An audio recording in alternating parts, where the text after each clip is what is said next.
Hello, कैसे हो? सब ठीक है। मैं विजय सिंह सामोता आपका अपने चैनल के में स्वागत करना चाहता हूँ। जो भी इस चैनल से जुड़े हैं उनका मोस्ट वेलकम। और विनती इतनी सी है कि आप ज़्यादा से ज़्यादा छोटे भाई बहनों जो 10th 12th में हैं उनको जोड़ें ताकि उनको भी फ़ायदा मिले। इस चैनल का मकसद सिर्फ बच्चों के एजुकेशन के लिए है और किसी पर्पज़ से नहीं है। चलो ठीक है, अपन स्टार्ट करते हैं। जो चैप्टर चल रहा था अपना भारत में राष्ट्रवाद, तो अब हमने प्रथम विश्व युद्ध पढ़ लिया। उसके बाद में खिलाफत और असहयोग आंदोलन ये अपन ने पढ़ लिया था। तो थोड़ा सा असहयोग आंदोलन को रिवाइज करते हैं पिछली क्लास को। पिछली क्लास में हम मतलब आंदोलन के बारे में चर्चा कर चुके थे। इसका प्रभाव शहर, गांव और अलग अलग जगह किस तरह से प्रभाव पड़ा और किस तरह से आंदोलन खत्म हुआ। तो 2 मिनट में इसको रिवाइज कर लेते हैं। शहरों में आंदोलन पहले तो तीव्र गति से चला, लेकिन बाद में मंद पड़ गया क्योंकि जो कपड़ा था वो भारतीय कपड़ा महंगा पड़ता था और विदेशी कपड़ा सस्ता पड़ता था। इसलिए वो लोग धीरे धीरे इस आंदोलन से दूरी बना ली। गाँव में देखी जाए तो युद्ध के बाद जो प्रथम युद्ध चल रहा था उसके बाद गाँव में कई तरह के संकट, खाद्यान्न, कई तरह के संकट उत्पन्न हो गए। इसी वजह से गाँव में और आदिवासी इलाकों में कहीं ना कहीं ये किसान आदिवासी आंदोलन चल रहे थे। लेकिन असहयोग आंदोलन शुरू होने के बाद वो भी इसमें समा गए। लेकिन सब ने अपने अपने व्यू के हिसाब से, शहर वाले अपने हिसाब से आंदोलन का अर्थ निकाल रहे थे, किसान थे वो अपने हिसाब से अर्थ निकाल रहे थे, और जो बागानों में काम करने वाले थे वो अपने हिसाब से अर्थ निकाल रहे थे। किसानों ने अपने किसानों का जो विरोध था वो ताल्लुकेदार और जमींदारों से था, क्योंकि वो जबरन कर वसूली या उनको परेशान करते थे।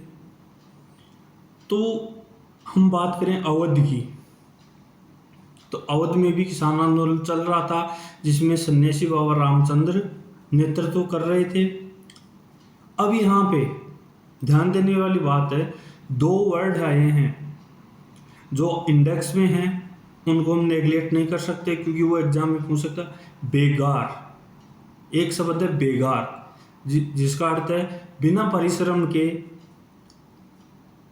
काम करवाना, यानी बिना पैसे दिए काम करवाना।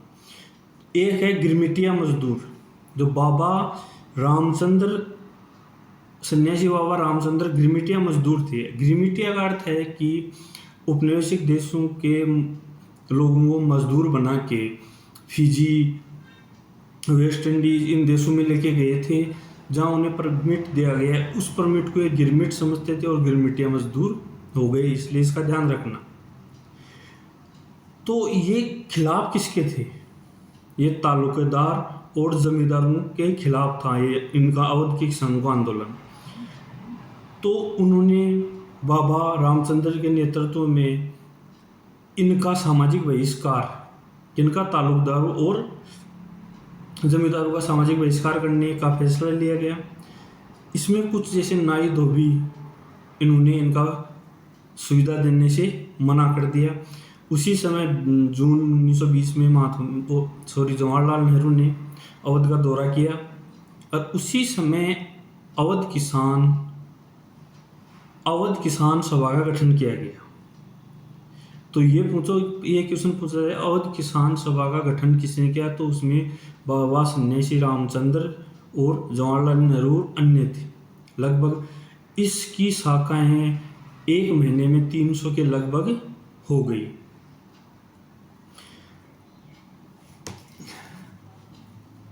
अब आंदोलन का स्वरूप जो किसान आंदोलन थे उनका स्वरूप अलग हो चुका था, क्योंकि वो उग्र हो चुका था, जो कांग्रेस को पसंद नहीं था। और ब्रिटिश गवर्नमेंट ने अत्याचार और शुरू कर दिए। इस तरह गांव वालों का मकसद सिर्फ जमींदार और ताल्लुकदारों से तक सीमित रहा। इसके बाद में बागानों में तो महात्मा गांधी के स्वराज्य का मतलब उन्होंने और ही कुछ निकाल लिया। वो इसको अपनी आज़ादी समझे और इस चारद्वारी से बाहर निकलने का अर्थ निकाला, क्योंकि बागानों में जो काम करने वाले थे उनको घर जाने की परमिशन नहीं थी। कोई बिरला ही हो जिसको ये परमिशन मिले। उन लोगों ने बागानों से बाहर निकल गए, या बागानों से कि मालिकों की बात न मान के सब चले गए, अपना सामान लेके जा रहे थे। लेकिन बदकिस्मती की ट्रेनों और स्टीमरों की हड़ताल थी, इसीलिए बीच में फंस गए। तो बीच में फंसने के कारण पुलिस ने इनको बुरी तरह से पीटा गया। और एक आंदोलन और चल रहा था 20 के दशक में, गुरिल्ला आंदोलन। 20 के दशक में चला था उग्र गुरिल्ला आंदोलन। ये गुरिल्ला आंदोलन आदिवासियों ने, ये आंध्र प्रदेश के गुडेमा पहाड़ियों में चल रहा था। और अंग्रेज गवर्नमेंट ने इतने प्रतिबंध लगा दिए लोगों के जंगलों में जाने, क्योंकि ना वो लकड़ी बीन सकते थे, ना पशुओं को चरा सकते थे। तो आदिवासियों में वैसे भी असंतोष फैल गया था। फिर उनका नेतृत्व अलूरी सीताराम राजू ने किया, जो एक अति व्यक्तित्व के थे। वो अपने आप को ईश्वर मानते थे, गांधी जी का परम भक्त समझते थे अपने आप को। लेकिन 1924 में उनको फांसी दे दी। इसलिए हम एक शब्द में कहें तो ये कहेंगे कि इस आंदोलन का स्वरूप हर जगह अलग अलग था। हर लोगों की अपनी अपनी आकांक्षाएं थी। गांव में किसान जमींदारों के विरुद्ध थे, आदिवासी अपने अधिकार क्षेत्र वनों में रोक लगाने के कारण आंदोलन थे, बागानों में लोग अपनी स्वतंत्रता के लिए थे। इसलिए इस एक बहुत बड़ा आंदोलन होते हुए भी ये असफल रहा। क्यों? क्योंकि सब ने इसका अलग अलग अर्थ निकाला और हिंसक होने लग गया। फिर एक जो घटना हुई चौरी चौरा कांड फरवरी 1922, उस घटना के बाद महात्मा गांधी ने फरवरी 1922 में इस आंदोलन को वापस ले लिया। अब एक वर्ड दे रखा है वहाँ पे इंडेक्स में, बारदोली की किसान आंदोलन। तो बारदोली गुजरात में है। बारदोली किसान आंदोलन 1928 में चला था, जिसका नेतृत्व सरदार वल्लभ भाई पटेल ने किया था, और वहीं से उनको सरदार की उपाधि प्रदान की गई। तो अब हम देखते हैं कि असहयोग आंदोलन के बाद, असहयोग आंदोलन असफल होने के बाद में एक नए हिसाब से, नए तरीके से रणनीति बनाने लगे।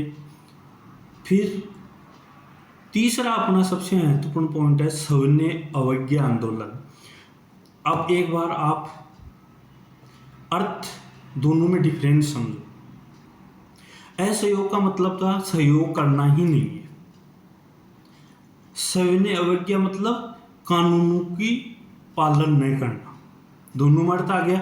उसमें सहयोग नहीं करना, इसमें कानूनों का पालन नहीं करना। इसलिए इनमें ये डिफरेंस था।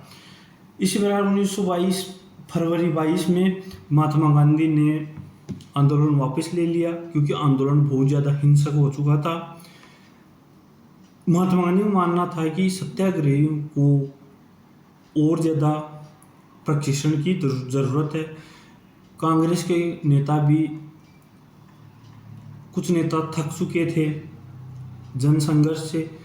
उसी समय 1919 के गवर्नमेंट ऑफ इंडिया एक्ट, कौन सा, 1919 का गवर्नमेंट इंडिया एक्ट के तहत प्रांतीय परिषदों के चुनाव होने थे। इसीलिए कांग्रेस के भी में भी फूट थी, कुछ चाहते थे चुनाव लड़ना चाहते थे, कुछ नहीं लड़ना चाहते थे। तो इनमें से सी आर दास, याद रखना वेरी इंपॉर्टेंट, सी आर दास और मोतीलाल नेहरू, जो जवाहरलाल नेहरू के पिता थे, सी आर दास और मोतीलाल नेहरू ने कांग्रेस के अंदर ही एक पार्टी का गठन किया। उस पार्टी का नाम है स्वराज्य पार्टी। दोस्तों, मैं आपको एक मिनट रोक के बताता हूँ मैंने ये पार्ट पहले क्यों चूज किया है। पहले मैंने इसलिए चूज किया है कि ये आपकी ज़िंदगी भर काम आए। जब तक आप क्लास में ही नहीं, एग्ज़ाम में नहीं, कंपटीशन एग्ज़ाम में भी बैठोगे ना, तो ये पार्ट वहाँ भी फेस करना पड़ेगा। इसीलिए इस पार्ट में हर लाइन में क्वेश्चन बनता है, चाहे वो बोर्ड के हिसाब से हो या फिर कंपटीशन के हिसाब से। समझे? चलो वापस टॉपिक पे आते हैं। तो प्रांतीय चुनाव होने थे, मतभेद था कि दो धड़े हो गए, एक चुनाव लड़ना चाहता था, एक नहीं लड़ना चाहता था। जो लड़ना चाहते थे, सी आर दास मोतीलाल नेहरू ने 1924 में स्वराज्य नामक एक पार्टी का गठन किया। स्वराज्य पार्टी का गठन किया क्योंकि वो चाहते थे कि अपना विरोध प्रकट करने के लिए विधान परिषद में जाना बहुत ज़रूरी है। उनके सामने विरोध प्रदर्शन करना चाहते थे, क्योंकि वो देखते कि बाहर से कुछ नहीं हुआ तो अंदर जाने के बाद में हम कुछ कर सकते हैं, ये उनका मानना था। लेकिन एक तरफ, दूसरी तरफ जवाहरलाल नेहरू, सुभाष चंद्र बोस, ये युवा नेता ज़्यादा उग्र थे और वो जन आंदोलन और पूर्ण स्वतंत्रता के लिए दबाव बनाए रखा, क्योंकि इनका मकसद था पूर्ण स्वतंत्र। और जो उदारवादी थे वो चाहते थे कि चुनाव लड़कर विधान परिषद में पहुंचकर अपनी मांगों को रखा जाए। तो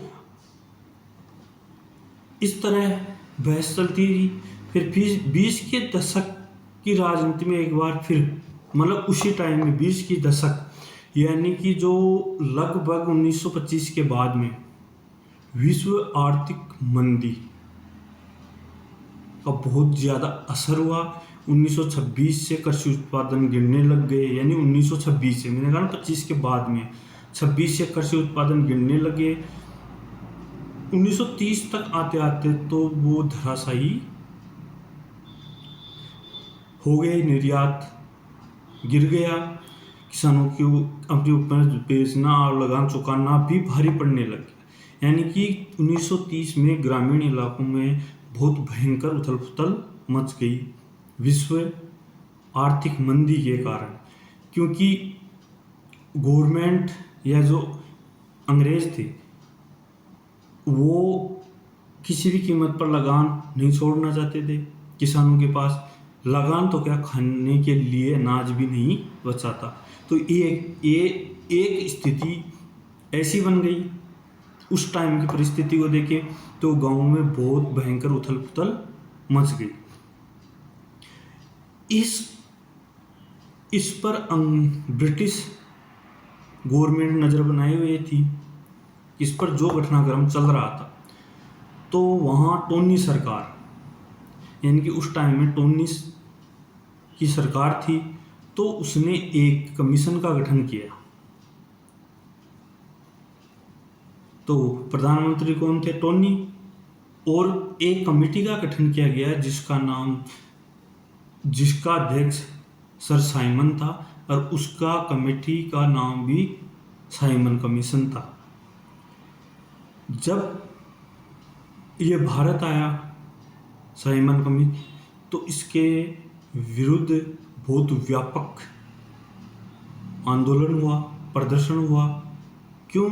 पहला कारण तो ये था कि इसमें किसी भी भारतीय को शामिल नहीं किया गया। और इसमें बुक में नहीं है, लेकिन मैं आपको एक्स्ट्रा नॉलेज बता रहा हूँ कि लाला लाजपत राय की मृत्यु का कारण भी ये साइमन कमीशन था, क्योंकि इसके विरोध में उनके सिर पर लाठी से वार हो गया, तो वो भी शहीद हुए। जब यह विरोध प्रदर्शन ज़्यादा बढ़ता गया तो उस टाइम में लॉर्ड इरविन ने अक्टूबर 1929 में, क्योंकि देखो जो क्वेश्चन है ना, इस चैप्टर से हर लाइन से क्वेश्चन बनता है, हम नहीं कह सकते कौन सा। ये चैप्टर पूरा ही क्वेश्चन से भरा हुआ है। प्रथम विश्व युद्ध को छोड़ के आगे बाद में जो आगे के असहयोग आंदोलन, खिलाफत आंदोलन या फिर सविनय अवज्ञा आंदोलन, ये सब एक हर लाइन में क्वेश्चन बना हुआ है इसका। तो उस टाइम में सरकार किसकी थी? टोनी की। किस कमेटी का गठन किया गया? Simon committee. उसका अध्यक्ष कौन था? Sir John Simon. कितने सदस्य कमेटी थी? 7 सदस्य कमेटी थी। इसमें किसी भी भारतीय को शामिल नहीं किया गया। तो इस आंदोलन में हिंदू मुस्लिम सभी ने इसका विरोध किया। तो ऐसी स्थिति को देखकर उस टाइम में लॉर्ड इरविन, जो वाइसराय भारत के गवर्नर जनरल थे, वाइसराय ने अक्टूबर 1929 में भारत को डोमिनियन स्टेट्स का दर्जा देने की गोलमोल बात की। अब ये डोमिनियन स्टेट्स क्या है कि ब्रिटिश सरकार के अंडर में भारत में भारतीय शासन कर सकती, यानी कि ब्रिटिश सरकार, फिर भी ब्रिटिश सरकार का नियंत्रण होगा। लेकिन इसमें संविधान के बारे में चर्चा नहीं की गई। फिर गोलमेज सम्मेलन का आयोजन हुआ, तो कांग्रेसी नेता पहले असंतुष्ट थे और प्रथम गोलमेज सम्मेलन में भाग नहीं लिया। उदारवादी चाहते थे या मध्यम वर्गीय जो नेता थे, वो डोमिनियन स्टेट्स के भीतर ही संवैधानिक व्यवस्था के पक्ष में थे। जो उदारवादी नेता थे, पुराने नेता थे, वो डोमिनियन स्टेट्स को स्वीकार करते थे, उसके अंदर ही संवैधानिक प्रावधान या व्यवस्था। लेकिन एक खेमा था उग्र खेमा। तो उस समय उग्र खेमे की चल रही थी, जबकि उदारवादियों की प्रभाव घटता जा रहा था। दिसंबर 1929 को जवाहरलाल नेहरू की अध्यक्षता में जो लाहौर अधिवेशन हुआ, नोट कर लेना, छाप लेना, दिमाग में फीड कर लेना या बार बार इसको रट लेना। दिसंबर 1929 को लाहौर अधिवेशन की अध्यक्षता किसने की थी? जवाहरलाल नेहरू। पहले इसमें एक क्वेश्चन तो हो गया कि लाहौर अधिवेशन कब हुआ था? दिसंबर 1929 को अध्यक्षता जवाहरलाल नेहरू ने की थी। उस लाहौर अधिवेशन में ही पूर्ण स्वराज्य की मांग को औपचारिक रूप से मान लिया गया, क्योंकि उस अधिवेशन में सभी ने पूर्ण स्वराज्य के रूप में मान लिया गया। और 26 जनवरी 1930 को स्वतंत्रता दिवस मनाने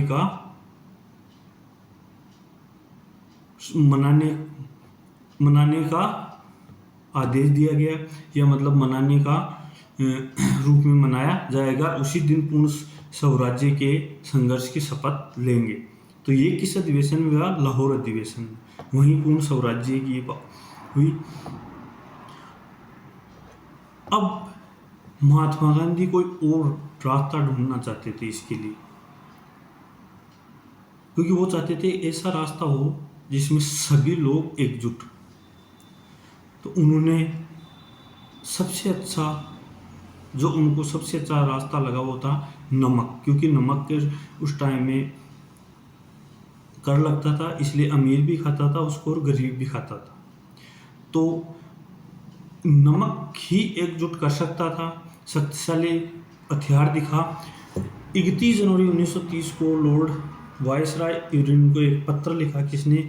महात्मा गांधी ने। 11 मांगे थी, कुछ सामान्य थी, कुछ विशिष्ट लोगों के लिए थी मांगे, लेकिन इरविन ने इस पर कोई ध्यान नहीं दिया। और उनकी मांगों को खारिज कर दिया। इस बार इस पत्र का कोई जवाब नहीं मिलने के कारण महात्मा गांधी, ये पत्र एक अल्टीमेटम था इरविन के सामने, लेकिन उसने कोई भी नहीं। 11 मार्च तक अगर मांगे नहीं मानी गई तो कांग्रेस सविनय अवज्ञा आंदोलन शुरू कर छेड़ देगी। यानी कि 11 मार्च तक जो 11 सूत्री मांगे दी गई थी, वो अगर 11 मार्च तक नहीं मानी गई तो सविनय अवज्ञा आंदोलन शुरू होगा। वो मांगे नहीं मानी गई। फिर इसके परिणाम स्वरूप फिर क्या हुआ? महात्मा गांधी ने अपने 78 विश्वस्त वॉलेंटियरों के साथ नमक यात्रा शुरू कर दी। ये नमक यात्रा साबरमती गांधी आश्रम से दांडी 240 किलोमीटर दूर दांडी नामक स्थान जो गुजरात में है, वहाँ जाकर ख़त्म हुई। ये टोली रोज 24 दिन तक लगातार चलती रही। जहाँ भी लोग मिलते गांधी जी को सुनते। फिर 6 अप्रैल को दांडी पहुंचे और समुद्र के पानी को उबालकर नमक कानून तोड़ा। और यहीं से फिर सविनय अवज्ञा आंदोलन की शुरुआत हो गई। असहयोग आंदोलन के मुकाबले किस तरह अलग था? क्योंकि उसमें सहयोग नहीं करना था, जबकि सविनय अवज्ञा आंदोलन में तो कानूनों का उल्लंघन करने का आह्वान किया गया कि जो भी कानून है उनका उल्लंघन किया जाए। तो ध्यान रखना, ये क्वेश्चन पूछ सकता है, सविनय अवज्ञा आंदोलन और उसमें असहयोग आंदोलन में क्या डिफरेंस था? हजारों लोगों ने नमक कानून तोड़ा, सरकारी नमक के कारखानों के सामने प्रदर्शन किया, विदेशी कपड़ों को जलाया गया, शराब की दुकानों की पैकेटिंग की गई, किसानों ने लगान देना और चौकीदारी कर चुकाना से मना कर दिया, गांव में तैनात कर्मचारियों ने इस्तीफे दे दिए। जो जंगलों पे हमने पहले पढ़ा था ना, आदिवासी लोग जो जंगलों पे डिपेंड थे, उन लोगों ने जंगलों में लकड़ी काटना और वापस प्रवेश कर लिया और पशु चराने लग गए। इन सभी घटनाओं को देखकर औपनिवेशिक सरकार कांग्रेसी नेताओं को गिरफ्तार करने लग गई, क्योंकि उससे था कि ये अगर इस तरह पूरे देश में कानूनों का उल्लंघन होगा तो हमारे लिए मुश्किल होगा। इसलिए औपनिवेशिक सरकार हिल गई। अप्रैल 1930 को जब महात्मा गांधी के बहुत बड़े समर्थित अब्दुल गफार खान को गिरफ्तार किया, जो पश्चिमी क्षेत्र से आते थे, तो लोगों ने बहुत विरोध प्रदर्शन किया और सरकार ने निर्ममता से उन्हें कुछ गोलियों से फायरिंग की, निर्ममता से उनको कूटा गया। महीने भर बाद गांधी जी को भी गिरफ्तार कर लिया गया, जो सोलापुर मजदूर अंग्रेजों चौकियों रेलवे स्टेशन, यानी कि सोलापुर में जो भी जहाँ सरकारी थे रेलवे स्टेशन, उन्होंने सब पर हमला कर दिया। फिर सरकार का दमनकारी चक्र चालू हुआ, जिसमें उन्होंने ना औरतों को बख्शा और ना बच्चों को। बहुत ही निर्दयतापूर्व व्यवहार किया गया। महात्मा ने फिर वह आंदोलन यहीं से वापस ले लिया। सविनय अवज्ञा आंदोलन वापस ले लिया। 5 मार्च 1931 को गांधी इरविन समझौता हुआ पर दस्तक हुए। तो इंग्लैंड में जो गोलमेज सम्मेलन चल रहे थे, प्रथम में कांग्रेस ने बहिष्कार कर दिया था, लेकिन द्वितीय गोलमेज सम्मेलन में जाने के लिए गांधी जी तैयार हो गए। इसके बदले में उन्होंने मांग रखी कि सरकार राजनीतिज्ञों की रिहाई हो। जो भी राजनेता या जो भी क्रांतिकारी अंदर था उनको रिहा किया जाए। दिसंबर 1931 में गांधी जी लंदन गए, लेकिन वार्ता बीच में टूट गई। वो वापस आए, सरकार ने फिर से दमन चक्र चालू कर दिया। कांग्रेस को गैर कानूनी घोषित कर दिया। जवाहरलाल नेहरू और गफ्फार खान जेल में थे। इस प्रकार उन्होंने बहुत दमनतापूर्वक दमन स्टार्ट कर दिया। तो इसी बीच महात्मा गांधी ने फिर से सविनय अवज्ञा आंदोलन की शुरुआत की, लेकिन 1934 तक आते आते ये धीमा पड़ गया। तो दोस्तों, ये था सविनय अवज्ञा आंदोलन। ये पूरा ही